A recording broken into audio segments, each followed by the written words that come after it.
The National Broadcasting Company presents The Adventures of Sam Spade, Detective.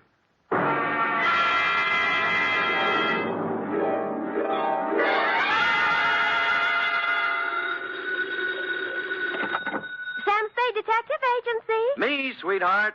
Oh, Well, that's a warm reception if I ever heard one. I'm here at my post, Sam, ready to do my duty. All right, let's have it. Have what? What have I done? Well, Come on. Sam, who was that lady I seen you with? What lady? What lady? Sam, for your information, there was a 5-column picture on page 1 of the Chronicle showing you with your arms around... The redhead. Yes. Ah, It means nothing to me as a person, Sam, although I am a redhead myself. But I feel there are certain standards of publicity and agency of our stature. Angel, if you'd bothered to read the caption under the picture, you would have learned that my arms were around this other redhead to keep her from braining me with a paperweight she picked off Dundee's desk. Oh. Yes. So take my picture back out of the drawer, and while you're at it, grab the book and pencil, because I'll be right down with a somewhat lengthier explanation entitled The Sinister Siren Caper.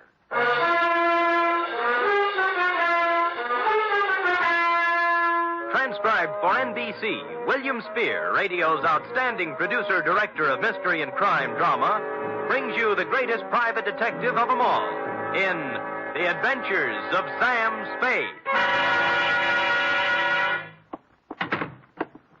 Oh, a red-headed woman made a fool out of me. Effie! Miss Perrine. Oh, yes, sir. I was just... Well. Why, Sam! What a pleasant surprise. Oh? No black eyes. What? Hair comb, suit pressed. Yes, frayed, but tidy. How do you explain this, Sam? Well. I'm so used to you coming in with... Battle scars? Uh-huh. Among other things. How do I explain this? That woman is a cue if I ever heard one. Are you, Ready, Sam. That's all. That's my girl. To Mr. Donald Stryker, Bellhaven Apartments from Samuel Spade, license number 137596. Subject, The Sinister Siren Caper. Dear Donald, business was terrible, and I blame the weather. Sitting in my office with my feet on the radiator and the paper on my lap, looking out on the 48th consecutive day of rain, I was seriously contemplating moving my place of business to a warmer clime, where people could get out in the sunshine and into trouble. The only item of possible interest in the paper was the story of the escape of one Artie the actor, a convicted bank robber who apparently didn't much care whether or not it was raining when he busted out of the city jail. I had reached the part about some good friend and true smuggling Artie a set of keys when something prompted me to look up. And that, Mr. Stryker, is how I found you. Mr. Spade? Yes, sir? I am Donald O. Stryker. Mm-hmm. Stryker. The O stands for Oglethorpe, my mother's maiden name. Oh, well, that's nice. Sit down, Mr. Stryker. Thanks. Whew. Well, now what can I do for you?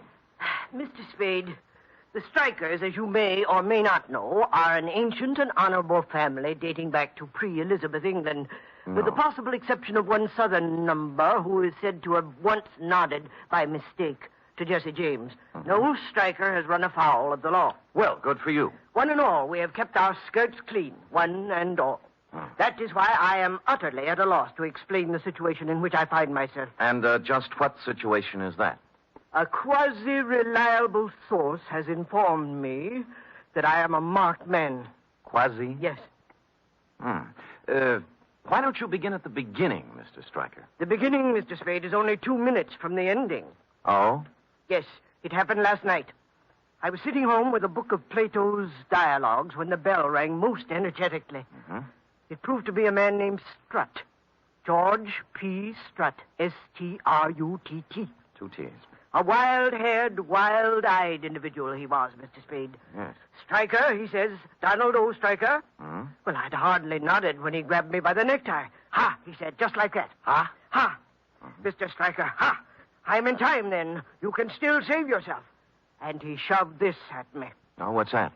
A picture of a girl, a young and rather pretty girl, out from a newspaper. Oh, yes. No name or identification.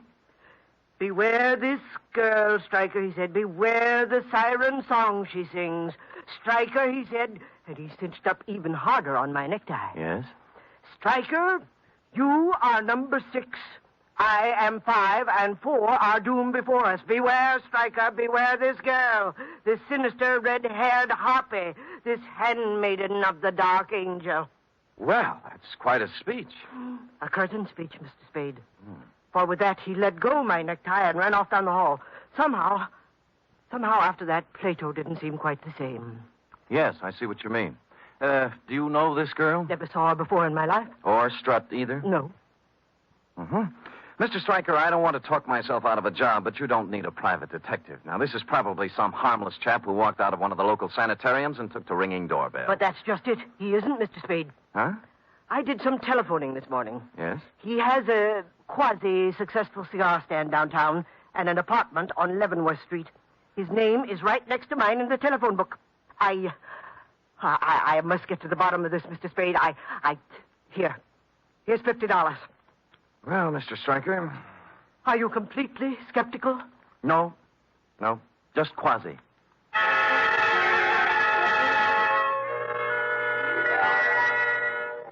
And with that, we formalized our agreement on one of my quasi-legal contracts, and I promised to call you instantly if anything turned up, and you departed, still in a quasi-quandary. Sticking the newspaper clipping into my wallet, I hopped a cab and went to Strut's apartment on Leavenworth. Let's see, 26, 24, 22. Hoo-hoo! Hey! Hey, lady! Yeah, open. It was a cleaning lady, cloth on head, mop and pail beside her, testing the guarantee on Strut's grand piano. Wait unto me. That knothead. Who? Strut. Oh. Ain't got no respect for $1,000 grand piano. Listen to that. Busted string. Yes. It's a crime, that's what it is. Mm-hmm. What do you want, Jack? I take it Mr. Strut isn't in. Nope. Who are you? Sam Spade, private detective. Detective? Yeah. Seems Strut thinks someone is going to kill him. Oh, no. When did he dream that one up? You got me. You know him very well? I've come here twice a week for 15 years. If you want to talk, Sam, you'll have to follow me around. Okay. Gotta get a wiggle on. Come on now. I'll get a wiggle on. You think he was dreaming it up, huh? Now, let me tell you about George Strut. Yes. Yep. Let me put that bucket down. Oh, please. Oh, there. I'm sorry. He is 68 years old, to my knowledge, and in them 68 years, one important thing has happened to him. He was born. Oh. George just reads too many cheap books, that's all. Well, no girlfriends? No. Well, now, wait a minute. Let me see. There was a woman about 8 years ago in the bird-watching club he belongs to, but that laid an egg. Bird watching. Any enemies? How could a man like George have enemies? Nobody notices him. He matches the rug. Now, look. He goes to lodge meeting twice a month, to church every Sunday. He doesn't smoke, drink, gamble, spit on the floor, or chase women. Mm-hmm. Got no other bad habits. No car, no house, no money, no prospects. Yeah. Look out, I got to get into that closet. Oh, yes, sir. So why would anyone want to kill George Strut? He's been dead on his feet for 20 years. Why, when I see George, I'll give him a piece of my... George! Oh. I turned in time to see him lean out stiffly, pause like a falling tree, and then topple to the floor. Followed closely by the cleaning lady, who must have agreed before she fainted that George didn't match the rug anymore. While this struck a false note in my mind, it explained the false note in the piano. The missing string was wound around his neck.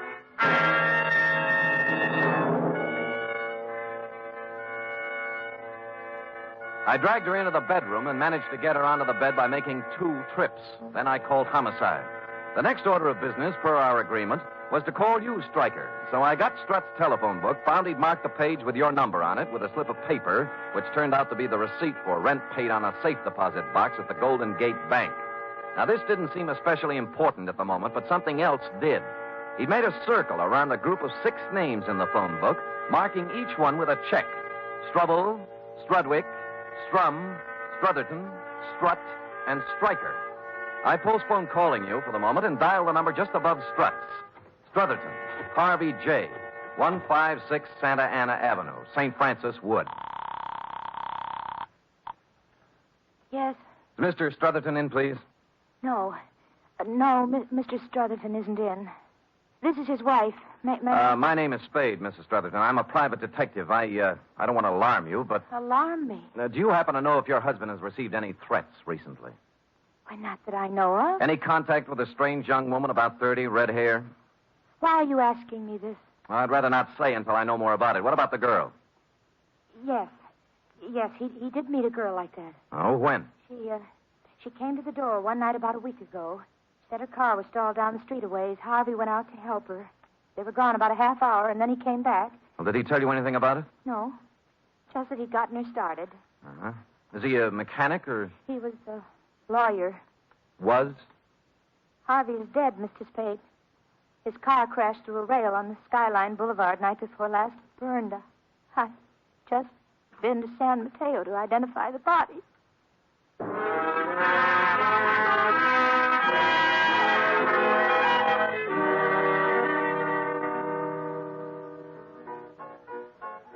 Strum Joseph P., 828 Howard Street. Yeah, that's Joe. There's your beer. Thanks. You know Joe pretty well? I might not. Why? What do you mean you might not? This is 828 Howard Street, isn't it? The number's over the door. Don't you like me bartending? What's eating you about, Joe Strum? Look, you see this? Private detective's license. Huh? Oh. Yeah. Poor but honest, barkeep. Trying hard to get a little cooperation. I thought you was a cop. What's with Joe? Well, I'll tell you. Mm-hmm. He uses the phone here. He makes a little book now and then in the back room. Nothing wrong, you understand, but still and all, there's nothing a guy likes to blat around about to strangers, you know. Yeah. Any idea where he is now? Well, that's a pretty hard thing to say where Joe is at any given time. Oh. Even when Joe's acting normal, which at present he isn't. Oh, why not? Well, like all bookies, Joe does not have a heart. But if he had one, I would not hesitate to say Joe was in love. With a red-headed dame about 30. How did you know? Here, look at the picture. Let me get my glasses. Oh. Glasses. Yeah. There they are. This is the dish. You know her name? No. Joe has made no formal announcement as yet, but the word has gone around he is giving 8 to 5 he will marry her, which for Joe is a sure thing. Last Friday it was when I'd seen him last. They sat up to the bar here, and the two of them talking at some length about things I have never heard Joe discuss before. Like what? Well, as I said, bookies are different from people, so it should have not surprised me that Joe and his wren were not discussing rose-covered cottages, as do most boys and girls when they reach the loony stage. Yes. From what I could gather as I passed by now and again, serving the other customers, Joe and his girl were discussing a cozy little rose-covered safe deposit box. Mm-hmm. And you haven't seen either of them since last Friday, huh? No, be right with you. Yeah. Cloverleaf buffet, Charlie talking. Huh? Mm-hmm. Yeah. What? You don't say. When? This morning, huh? Yeah, sure, I will. Thanks for calling. Goodbye. Hey, you wouldn't know a bookie who might be casting about for a phone, would you, pal? What happened to Joe?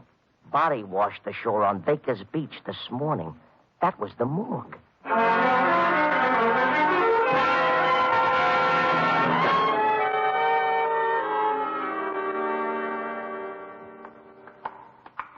I know what you mean, Sam.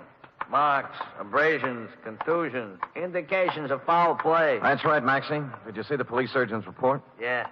Shot of dope and shoved into the briny. Person or persons unknown. Well, pretty hard to do by yourself, huh, Sam? Yeah. Oh, you wish to look on Joe Strum, I take it. Yeah. This it? Yeah, let's see. Yeah. Oh, no. This is the wrong one. This is Strudwick. Wait a minute. Strudwick. Anthony P. Are you known, Sam? Yeah. 28 Genoa Place, Bayview 72118. Nice-looking boy, they said. Friend of yours, huh? No. Huh?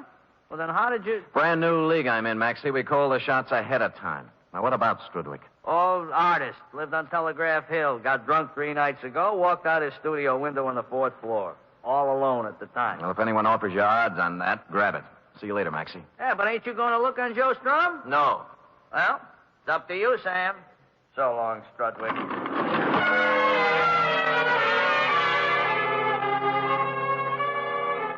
Top man on the totem pole was James A. Struble, a barber who lived on 18th Avenue. I called, no one answered. So I made what by now had become the obvious deduction. I went to headquarters and checked the homicide reports, likewise the accident files and the traffic detail. Surprise, no James A. Struble. So I switched abruptly from the S's to the D's and called on dear, patient, understanding Lieutenant Dundee. Who's going off half-cocked? You. If you weren't such an idiot, you'd see what I'm talking about. No, listen, Sam, I'm no green pea. I've been kicking around homicide for 30 years. Long enough to know you gotta have a motive to build up a case. Yes. How can you stand there and tell me a red-headed dame opens a phone book, draws a ring around 6 names, and then runs out quick and knocks them off? I didn't say that. Ah? And why do you want me to put out a general pickup on James A. Struble? Because if he isn't dead right now, he will be. Oh, the dame? Dundee, no dame could strangle a 6-foot man like Strut with a piano wire. She's working with someone. Sam, I love you, believe me, but try to see my side, will you? So I put out a general on Struble, and we pick him up, and he screams. And the chief hauls me in to ask why. And I tell him we put the pinch on Struble because his name is ticked off in somebody's phone book. Why... Hey, who are you? Lieutenant. I want to see the lieutenant. Hey, is he drunk? Well, ask him. Oh, yeah. What's your name? Struble. James A. Struble. I want to report a murder. Well, who? Me.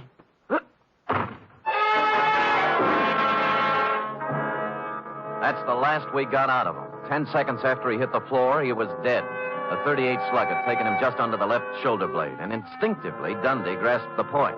A squad car was dispatched to your office, Mr. Stryker, to pick you up and stow you safely in the poke when I checked out.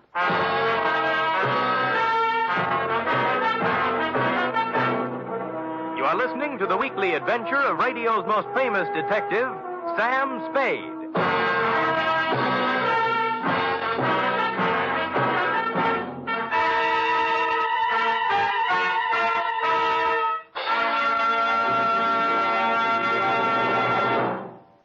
Three chimes mean good times on NBC.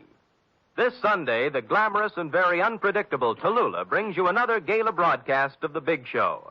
Among Tallulah's guests for this Sunday's Big Show are Fred Allen, Eddie Cantor, Phil Baker, Eddie Fisher, and many, many more. It's an hour and a half of the very best in comedy, music, and drama. Every Sunday, it's The Big Show on NBC. For drama this Sunday, Theater Guild on the Air presents the heartwarming play Jeannie, starring Barry Sullivan and Margaret Phillips.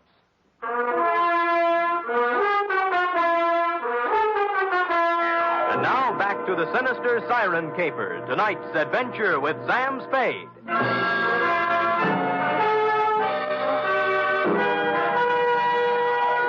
The next move looked like a tedious one. To take the clipped-out picture of the redhead and try to identify her by matching it up in the files of one of the town's 4 newspapers.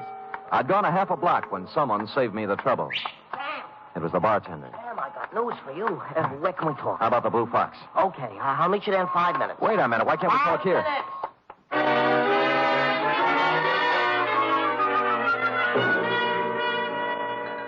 minutes. Cheers. Yeah.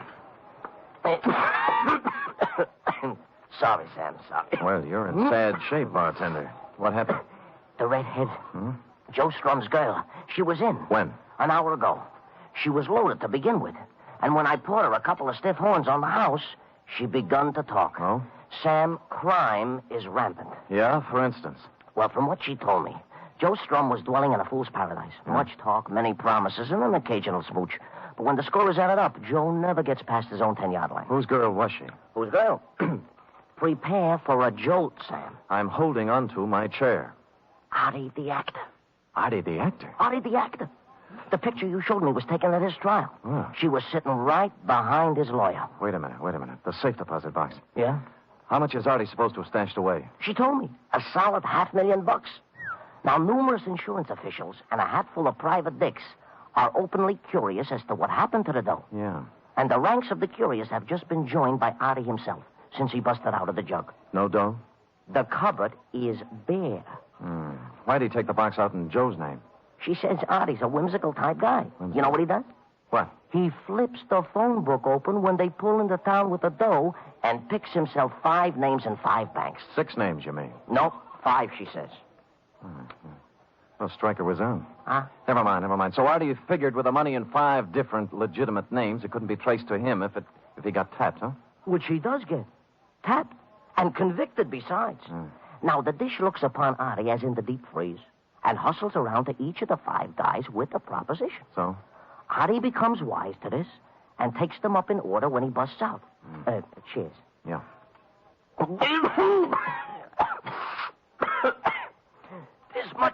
This much I learned before she staggers out of my joint.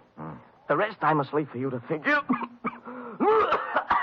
You can't drink, bartender. Occasional. Sam, if there is any other reward, though, floating around when the smoke settles, I will be at the Cloverleaf. It's only beer, you know. And if you run across an honest, hard-working book who needs a phone... Yeah, thanks a lot, Charlie. So long, Sam.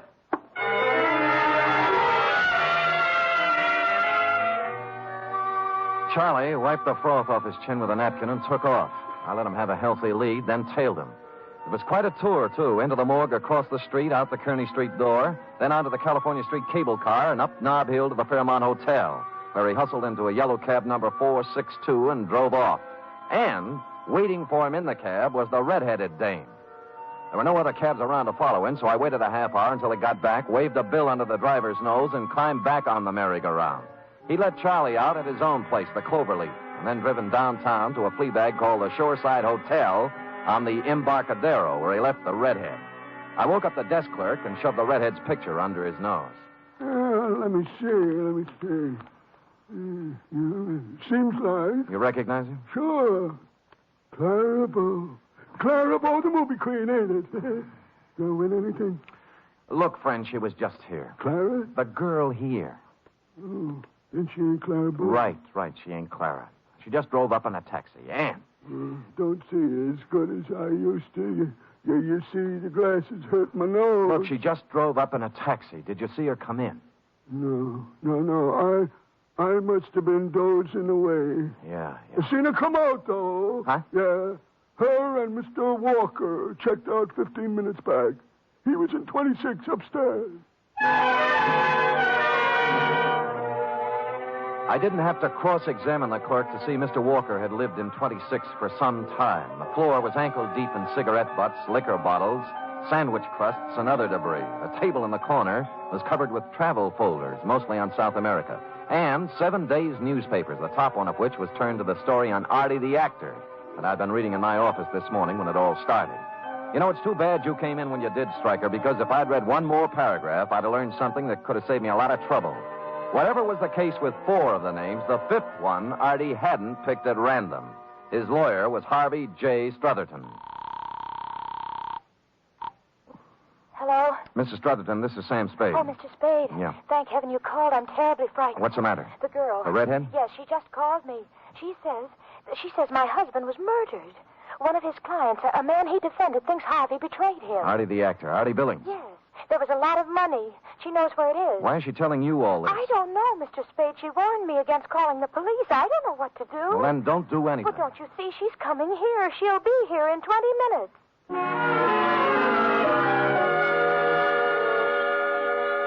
I made it in 15, left the cab a block away, and walked down Santa Ana Avenue to number 156. The night fog had moved in, making it tough to follow the path through the high shrubbery to the door of the house. Mrs. Strutherton hadn't helped matters any by turning out every light in the joint. Mr. Spade? Yeah. She here yet? No, come in. Why'd you turn out the lights? I thought I was being watched. There's a fire in the living room. This way. The shades and draperies were all pulled. The windows shut tight. The house had the musty reek of a room that's been closed up for a long time. She guided me around the dining room furniture and through the doors into the living room, sat me down in front of the fire. Would you like some brandy, Mr. Spade? No, thanks. Cigarette? Yeah. Thanks. Tell me now. Tell me, I want to know everything. This man my husband defended. You know he's out of jail? I saw the papers. Why would he kill Harvey? After my husband did everything in his power to get him acquitted. Money. A lot of money. How much? $500,000. How about a match? Oh, yes, of course. I held back, and without thinking, she leaned over into the firelight. I saw Mrs. Strutherman then for the first time. It was the redhead. All right, hold it. Now, don't move. What are you This doing? is a .38, baby, at the back of your neck. Now, don't move. All right, where is he? I don't know what you mean. You heard what I said. Where's your husband? He's dead. He's The dead. body you identified in San Mateo is Artie the actor. You and Harvey engineered the escape so you'd have a fall guy for 5 murders and $500,000. Now, for the last time, where is he? Harvey? All right. Harvey? You'll kill me. Don't, Spade. Don't do it. Don't do it.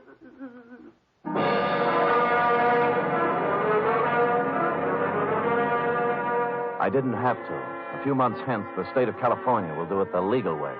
It was a long ride round Robin Hood's barn, Stryker, but you wanted to get to the bottom of it, so there it is. Period. End of report. Well, Sam, what about the money? They're still looking for it, F. Harvey has thus far chosen not to talk, but Dundee hasn't really turned on the persuasion machinery yet. Who knows? Maybe he's opened the phone book at the P's and put his finger on Perrine, Effie. Oh, don't even think of it, Sam. Oh. I'll settle for $26.87, which represents the shortage in my check covering the period. Effie! What, Sam? Can I believe my ears? What? I look back upon the past 12 hours. How to keep our little organization together, to stave off the bill collectors. Oh, Sam. I placed my life in jeopardy, tangled with a murderess, used my poor, tired body as bait for her savage conspiracy. Sam, I'm sorry. Ferreting my way through morgue and crime-ridden alley to finally win the fight, and then to come home expecting a cheery welcome, and to get instead scurvy innuendos and a bill for $26.87. Oh, forget it, Sam. Don't ever mention it again. I'm sorry. Well, that's my girl. Here, 10, 25, 6, 7, $27. Now we're all square. Thanks, Sam. Thank Now, you. come here. Now, you can bring me the 13 cents tomorrow. That's my boss. Good night, Sam. Good night, sweetheart.